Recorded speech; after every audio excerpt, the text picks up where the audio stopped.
இன்னைக்கு mother's day. இது ஒரு ஆசீர்வாதமான அருமையான நாள்.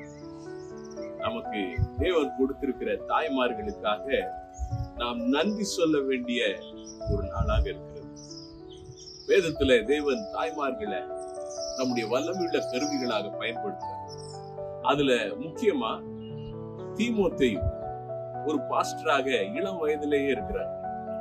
பவுல் அந்த தீமோத்தேயுக்கு எழுதும் போது 2 தீமோத்தேயு 1:5 சொல்றார், அந்த விசுவாசம் முந்தி உன் பாட்டியாகிய லோவிசாளுக்குள்ளும் உன் தாயாகிய ஐனிக்கேயாளுக்குள்ளும் நிலைத்திருந்தது, அது உனக்குள்ளும் நிலைத்திருக்கிறது என்று நிச்சயித்திருக்கிறேன். தீமோத்தேயு ஒரு வல்லமையான விசுவாச வீரனாய் இருந்தார். அதற்கு காரணம் அவங்க அம்மாவுடைய விசுவாசம், அவங்க பாட்டியுடைய விசுவாசம். அதே விசுவாசம் தீமோத்தேயுக்குள்ளார இருந்துச்சு.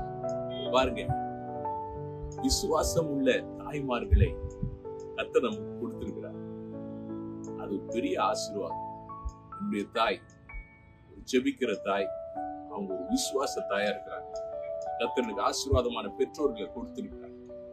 அப்படி உங்களுக்கும் ஜெபிக்கிற தாயை கர்த்தர் கொடுத்திருக்கிறாருன்னா, விசுவாசிக்கிற தாயை கொடுத்திருக்காருன்னா, நீங்க ஆசீர்வதிக்கப்பட்டவங்களா இருக்கிறீங்க.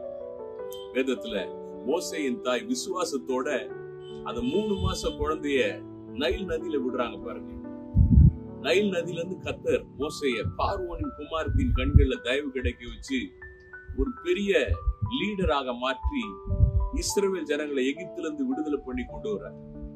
இப்படி பல உதாரணங்களை வேதத்துல பார்க்கிறோம். அன்னாள் ஒரு விசுவாச வீராங்கனை, ஒரு ஜெப வீராங்கனை. அவங்க ஜெபத்தினால ஒரு தீர்க்கதரிசிய சாமுவேல இஸ்ரவேல் தேசத்துக்கு தேவன் கொடுக்கிறார். பத்சேபால பார்க்கிறோம்.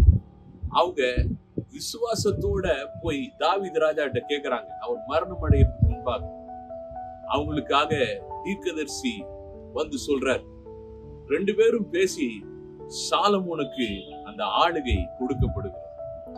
இப்படி வேதத்துல விசுவாசத்தோட தாய்மார்கள் செயல்பட்டாங்க, விசுவாச வார்த்தைகளை பேசினாங்க.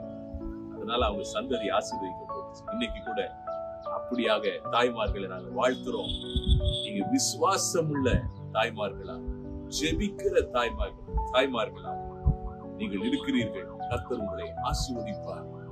நீங்க செஞ்சிருக்க தியாகங்களை நாங்க பாராட்டுறோம். நிச்சயமாக அதன் மூலமாக சந்ததி, உங்களுடைய சந்ததி ஆசீர்வாதமான ஒரு சந்ததியாக கர்த்தருக்கு மகிமையா இருக்கு. அதனால சந்தோஷமா செலிப்ரேட் பண்ணுவோம். நம்ம மதர்ஸ்க்கு ஹாப்பி மதர்ஸ் டேன்னு சொல்லுவோம். அவங்களுக்காக நாம ஜெபிப்போம்.